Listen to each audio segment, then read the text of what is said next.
नमस्कार दोस्तों, मैं रुपेश प्रताप सिंह आपका स्वागत करता हूं जीएस क्लासेस में।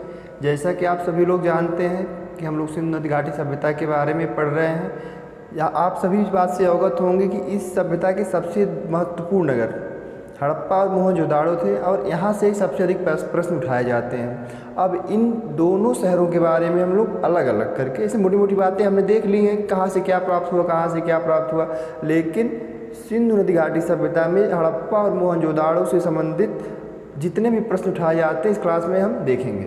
सबसे पहले हम देखते हैं हड़प्पा के बारे में। क्योंकि यह सबसे पहले खुदाई जो हुई थी सभ्यता की हड़प्पा शहर में ही हुई थी, इसलिए इस सभ्यता को हम क्या कहते हैं, हड़प्पा सभ्यता भी कहते हैं। जैसा कि हम देख पा रहे हैं हड़प्पा,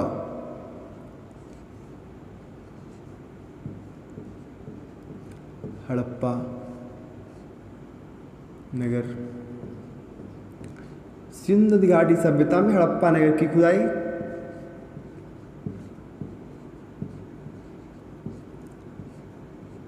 किसने की थी? पता है आपको किसने की थी? दयाराम साहनी ने। किसने की थी? दयाराम साहनी। दयाराम साहनी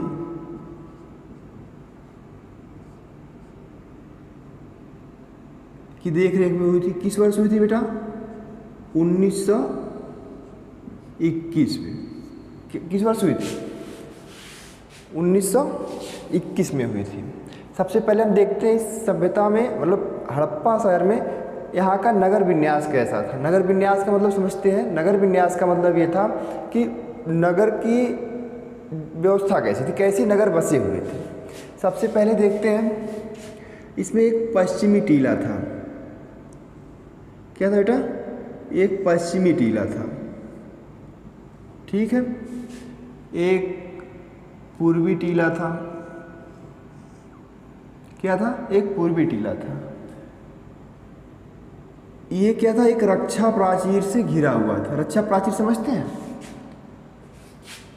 बड़ी बड़ी बाउंड्री वाल से, ठीक है। एक ये क्या था?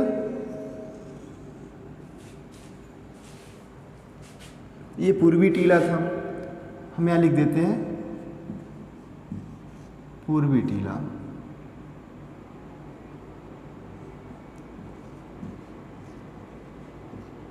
ठीक। ये क्या था?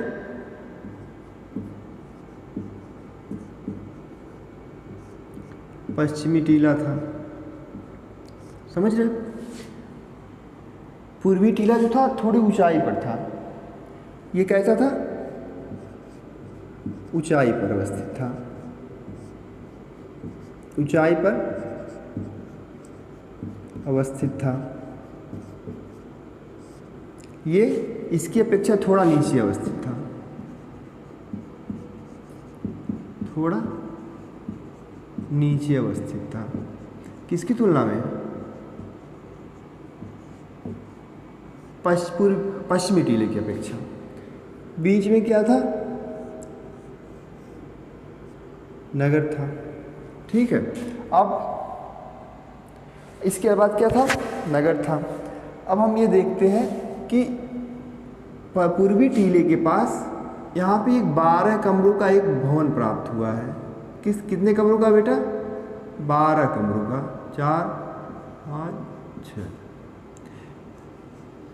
हम चाहें तो इसको एक लाइन में लिखें, लिख के निपट सकते हैं, लेकिन मेरी समझ में ये आता है कि जो चीज़ें आप देखते हैं वो बेहतर ढंग से और लंबे समय तक याद रहती हैं। जैसे इस क्लास में मैंने जो ये फ़ोटो पिक्चर बनाई है, ये चीज़ें आपको ज़्यादा देर तक विजुअलाइज होंगी। आप देखेंगे अगर तो आपको ये चीज़ें याद हो जाएंगी। जैसे कि हम पीछे हट जाते हैं, आप देखें इसको हमने लिखा कैसे है। समझ में आई बात? समझ में दिख रहा है आपको? अच्छा, ठीक है। अब माना जाता है कि पश्चिमी टीला जो ऊंचाई पर अवस्थित था, यहाँ पे नगर के कुलीन वर्ग रहते थे। कुलीन वर्ग निवास करता था। कौन सा वर्ग बेटा? कुलीन वर्ग। और यहाँ पे सामान्य वर्ग, सामान्य वर्ग निवास करता था। यहाँ पे आप क्या समझ सकते हैं कि रक्षा प्राचीर किस लिए बनाई गई थी?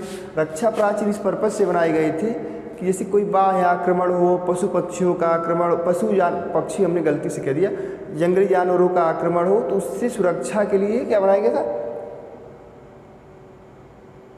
रक्षा प्राचीर बनाई गई थी।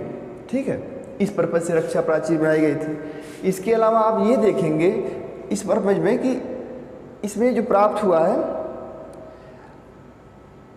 अब इसको माना जाता है कि ये क्या है? अन्नागार था।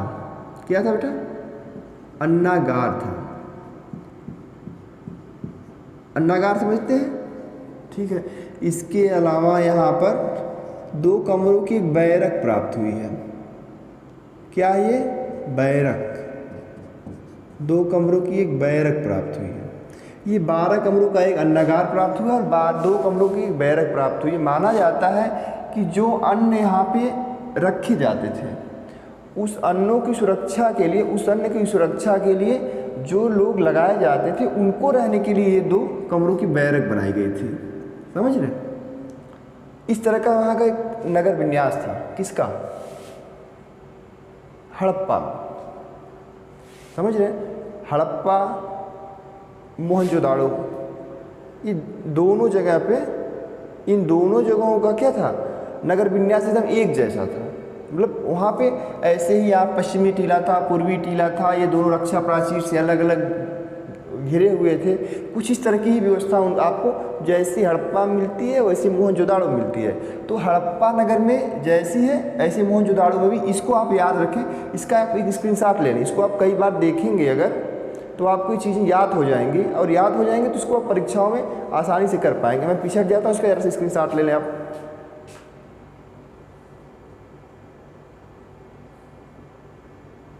हो गया? हो गया ना? अब यहाँ से क्या प्राप्त हुआ है? सर्वाधिक क्या प्राप्त हुआ है? जैसे अब हम यहाँ ये देखेंगे कि कौन कौन सी चीज़ें बेटा प्राप्त हुई हैं। क्या क्या प्राप्त हुई है?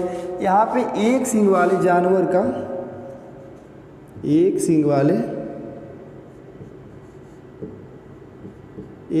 वाले जानवर की आकृति की मोहर प्राप्त हुई है। समझ रहे? दूसरा,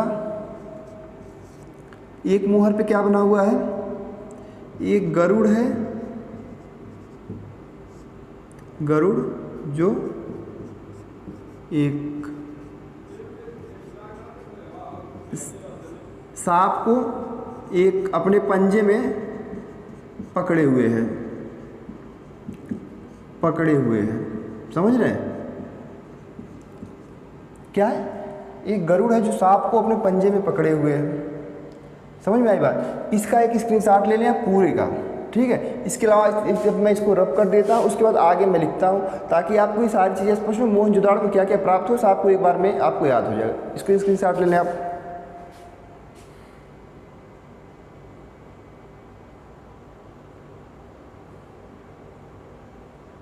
हो गया? ठीक है, इसको हम रब कर देते हैं हड़प्पा से।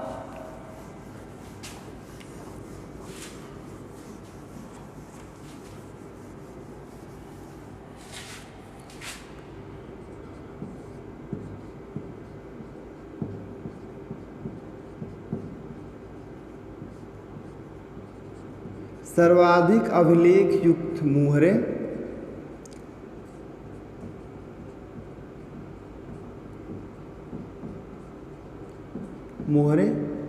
यहाँ से प्राप्त हुई। कहाँ से?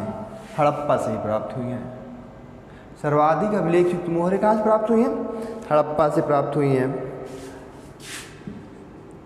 मातृ देवी की मूर्ति, मातृ देवी की मूर्ति प्राप्त हुई है।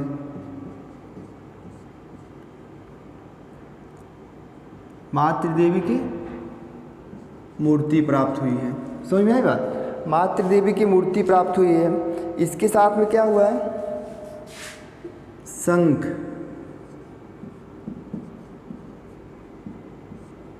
से बनी, शंख पर बनी, शंख पर बनी बैल की आकृति प्राप्त हुई है। इसके अलावा R37 और H कब्रिस्तान प्राप्त हुआ है। H कब्रिस्तान प्राप्त हुआ है। ये जो थी हड़प्पा नगर से प्राप्त हुई मुख्य चीज़ें हैं। इसके अलावा पीतल का इक्का प्राप्त हुआ है, पीतल का इक्का प्राप्त हुआ है। इसके अलावा और क्या प्राप्त हुआ है? ईंट, पक्की ईंटों से बने